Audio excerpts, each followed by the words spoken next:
3, 2, 1...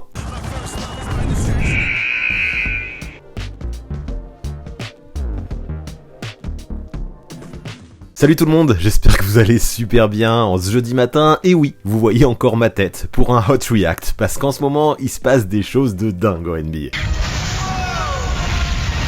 Ouais, après avoir sorti une vidéo lundi sur ma semaine de fou à Paris, mardi sur le transfert de Hachimura aux Lakers, mercredi sur la meilleure perf depuis le début de la saison, je me dis que la vidéo d'hier est peut-être déjà périmée. Ouais, avec ce que Lillard vient de nous faire hier, 60 points face au Jazz, je sais pas s'il aurait pu vraiment discuter pour la première place, mais clairement, à mon avis, il aurait mérité une place dans le top 6 que j'ai proposé. Mais bref, peu importe, en NBA les choses évoluent, il y a des trucs de fou qui se passent tous les soirs, et c'est tant mieux, je suis ravi du coup de vous en parler aujourd'hui. Là c'est trop cool, j'ai bien l'impression que le Dame Time est définitivement de retour, alors on ne perd pas plus de temps et c'est parti. Damian Lillard est-il de retour à son prime ?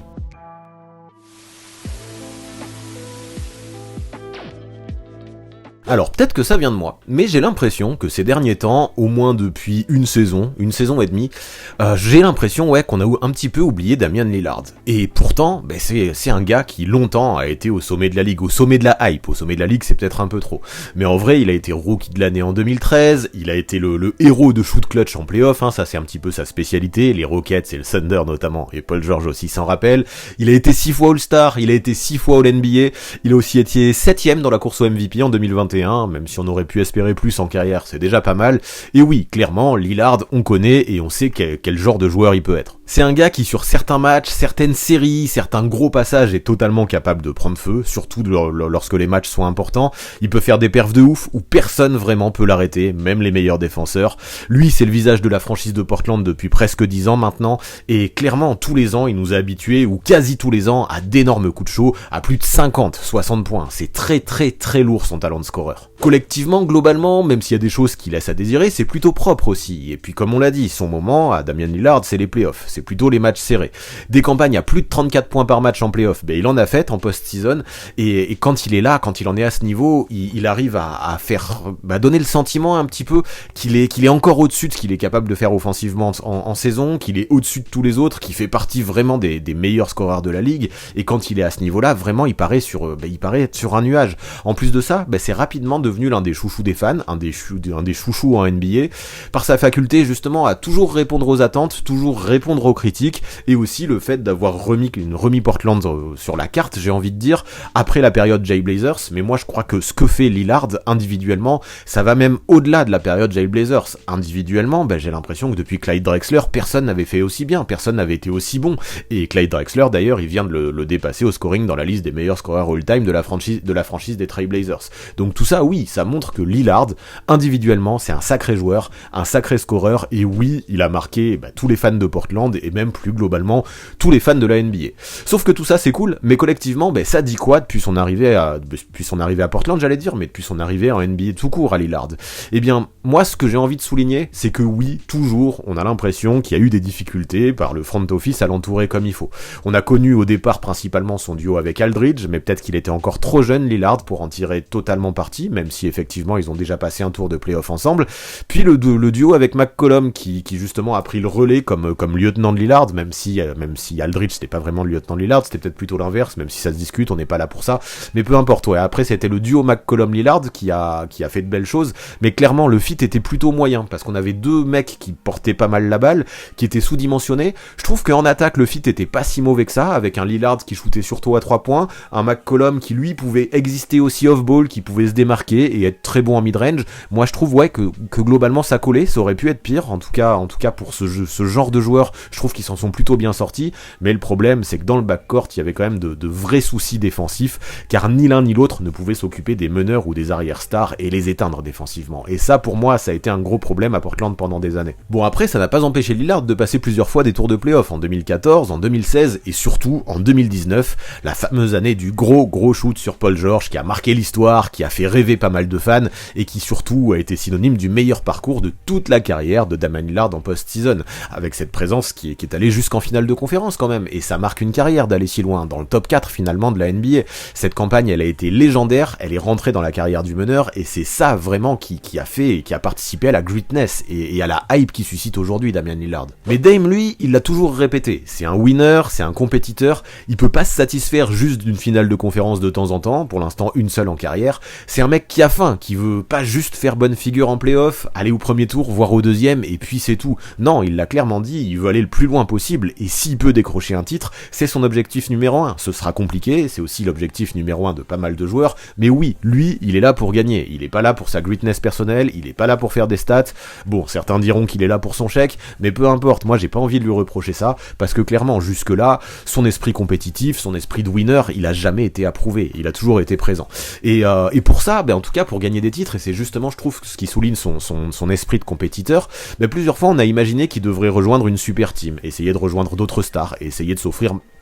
davantage de possibilités de gagner un titre. Mais lui, il a toujours refusé un transfert, il a toujours dit qu'il voulait pas quitter Portland, il a toujours refusé de signer ailleurs lors des différentes free agencies, il a à chaque fois accepté des prolongations, parce que pour lui, et je trouve que c'est tout à son honneur, il veut gagner un titre parce qu'il le mérite, parce qu'il a été bon, parce qu'il a été le meilleur joueur de son équipe, pas parce qu'il a rejoint une super team où il serait l'option 2, 3 et d'autres agiraient à sa place. Non, lui, il veut vraiment apporter un titre à Portland et pas être obligé de rejoindre des superstars pour aller au bout. Donc pourquoi pas, c'est louable, même si ça va être très compliqué, et on le voit ces dernières années, une star ne gagne jamais seule, elle a souvent l'obligation d'être bien entourée et d'avoir un bon supporting cast, et c'est pour ça qu'on se dit, ces rêves de titre à Portland, ils sont peut-être un petit peu utopiques. Parce que ouais, si on fait le bilan, c'est vrai que Lillard c'est un mec qui brille en playoff, mais dans toute sa carrière, il a remporté que 4 séries en post-season, pour 8 qu'il a perdu. Et parfois, il les a perdus de façon violente, avec déjà 3 sweeps reçus en carrière, et un bilan global, si on regarde ses matchs en playoff, de 22 victoires pour 39 défaites. C'est quand même assez faible. Mais jusque-là, c'était difficile de lui en vouloir, je trouve, parce que Dame, à chaque fois, dans ses séries, dans les playoffs, quasiment tout le temps, il augmentait son niveau, il faisait ce qu'il pouvait, et nous, on avait tendance à mettre ça sur le dos de causes extérieures plutôt que sur lui, comme le coaching, par exemple, Terry Stotts, ou le manque de supporting cast, ou le manque de complémentarité, justement, avec ses coéquipiers. Sauf qu'aujourd'hui, on a un Stotts qui est plus là au coaching, on a un McCollum qui a été envoyé ailleurs, mais en parallèle, je trouve que, alors qu'on disait Lillard, tout son entourage doit changer, je le disais au début de mon laïus, là, moi je trouve qu'on en parle bien moins depuis 1 an et demi, parce que la saison passée,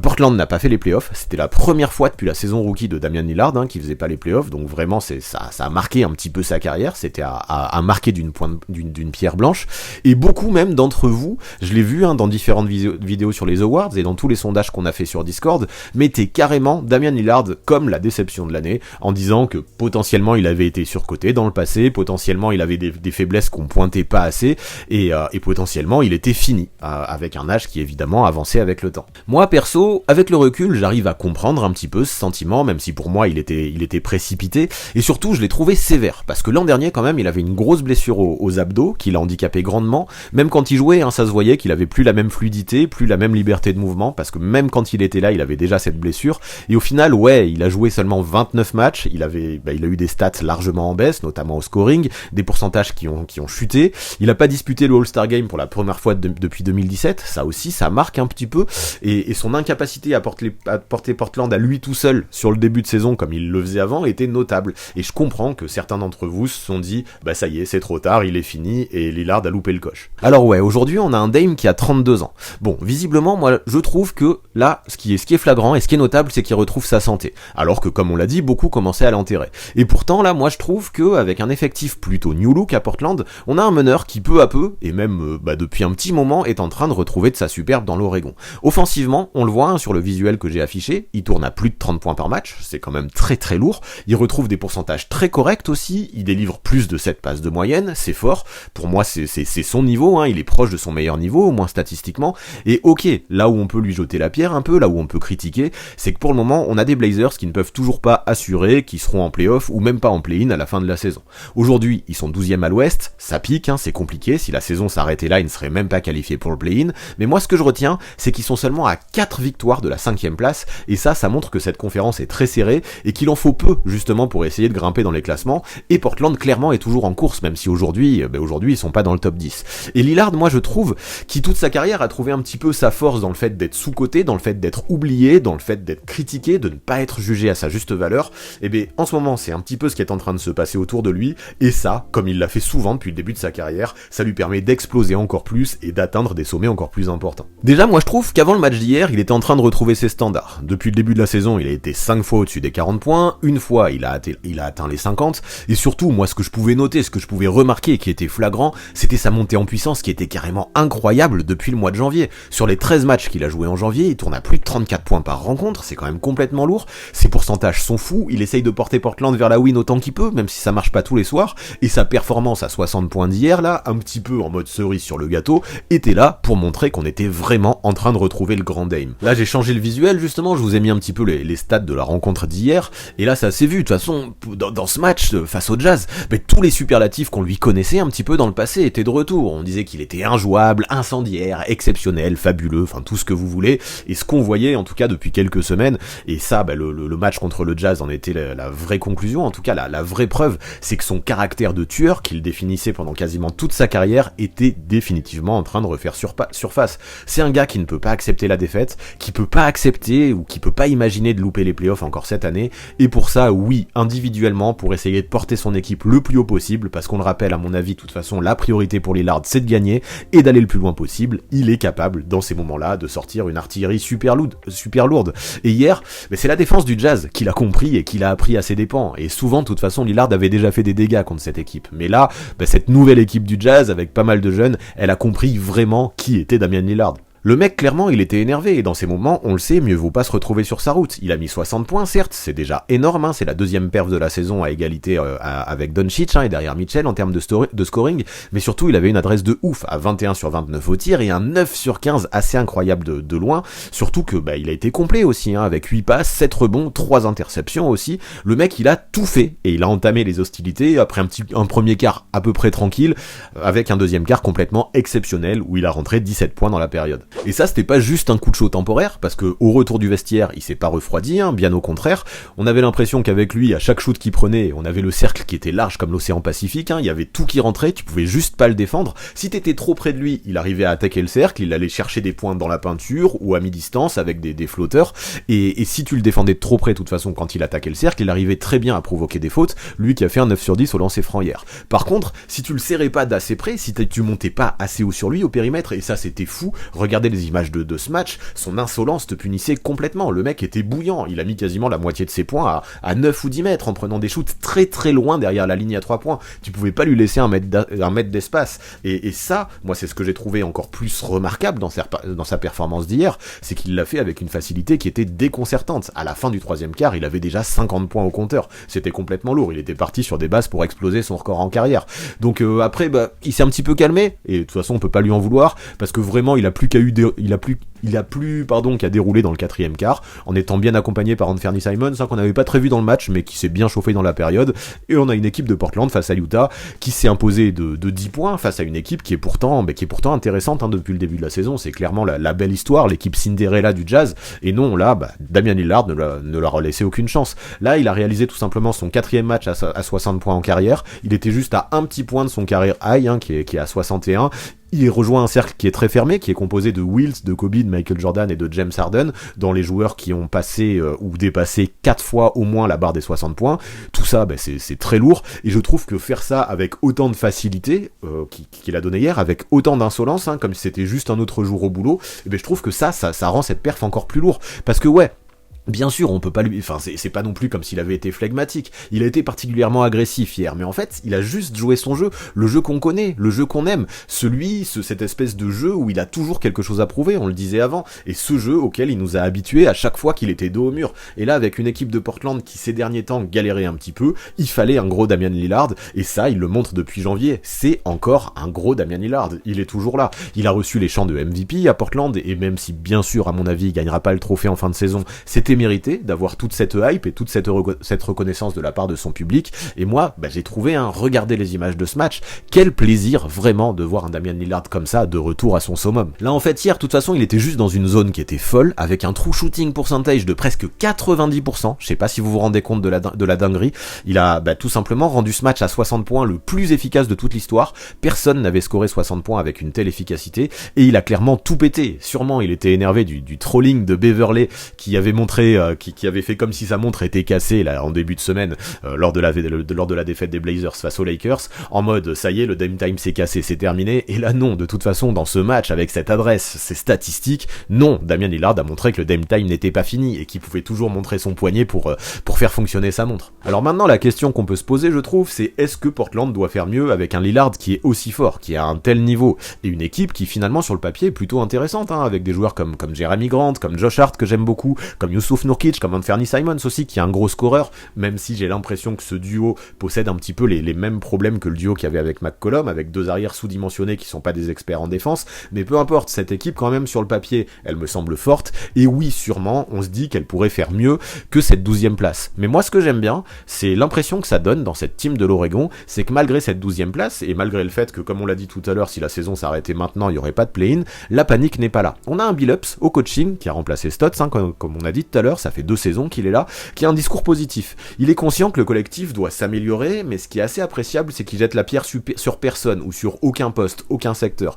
Lui, il parle juste de l'équipe dans sa globalité, il met tout le monde au même niveau, Lillard a dit qu'il appréciait ça d'ailleurs, il parle de la même façon à tout le monde, au 15e homme, comme au leader, il veut juste que collectivement, cette équipe de Portland fasse plus attention aux détails, en étant persuadé que ça fonctionnera si Portland fait moins d'erreurs, et arrive aussi à jouer de mieux en mieux ensemble. Et ça, bien sûr, ça lui plaît à Dame, et je pense que ça l'aide à se motiver encore plus, et encore plus faire de perf, en étant conscient que oui, en fait, finalement, il manque pas grand chose à cette équipe pour briller, et si lui, il est à un niveau exceptionnel, forcément, ça tirera les siens vers le haut. Alors, est-ce qu'on peut dire maintenant, c'est un petit peu la question du jour, qu'à 32 ans, il est revenu à son prime? Et moi, j'ai envie de dire qu'en fait, son prime, je crois qu'il l'a jamais quitté. Donc oui, on a eu tendance à l'oublier un petit peu, ces dernières années, en tout cas, cette année dernière, parce que il n'y a pas eu de tours de playoff qui ont été passés depuis les finales de conférence de 2019. À chaque fois, depuis, Portland a perdu soit au premier tour, soit n'a pas fait les playoffs, comme l'an dernier. Et oui, forcément, en raison de sa blessure de l'an passé, sa saison était décevante. On l'a déjà dit, je vais pas revenir là-dessus. Mais hormis cette blessure de l'an passé, est-ce qu'il a vraiment déjà déçu individuellement Lillard?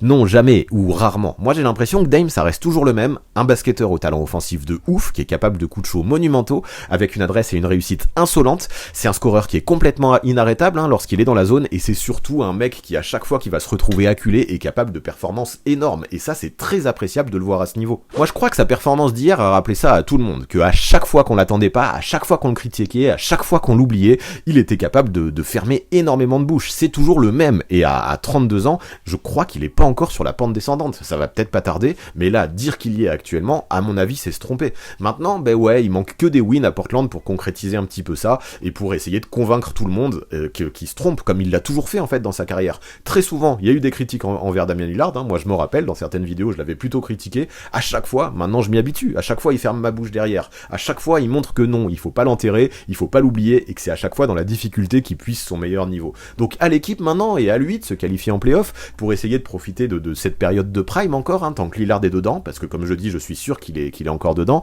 essayer de profiter de ce niveau-là encore au maximum, parce que oui, même si à mon avis il est encore dans son prime, ça durera peut-être pas encore 10 ans, mais quand on voit le niveau qu'il est en train d'atteindre là, depuis le mois de janvier, je listais ses stats tout à l'heure, lui qui nous a souvent habitués en plus de ça à des deuxièmes parties de saison, des deuxièmes moitiés de saison assez phénoménales dans sa carrière, quand on ajoute aussi le vécu commun de ces Trailblazers qui va augmenter avec le temps, les automatismes qui vont se développer, les détails dont parlait Billups qui vont peut-être se corriger aussi, parce qu'il faut se rappeler que cette équipe quand même, elle a peu d'expérience collective, elle vient de se créer avec les arrivées de Jeremy Grant et les responsabilités d'Anthony Simons qui ont augmenté. Moi je me dis, quand on se rend compte à quel point la conférence Ouest est serrée et qu'une série de victoires, 4, 5 wins, ça peut aller vite en NBA, ça peut tout changer, tu peux gagner presque 7 ou 8 places dans la conférence Ouest avec une telle série, c'est fou. Et on se le dit, les Blazers, encore aujourd'hui, bien sûr qu'ils ont toujours leur mot à dire dans la course au playoff. Et tout ça, moi j'ai envie de dire que c'est avant toute chose parce que oui, Billups fait donc du bon taf, mais surtout parce que Prime, Damian Lillard, est toujours présent. Et en vrai, il est jamais parti. Donc maintenant, à lui de continuer sur cette lancée désormais, il en est capable, et je suis persuadé que s'il garde la confiance qu'il est en train d'atteindre depuis le début du mois de janvier, croyez-moi, personne en play-off ne voudra affronter les les Blazers d'un Lillard à ce niveau-là.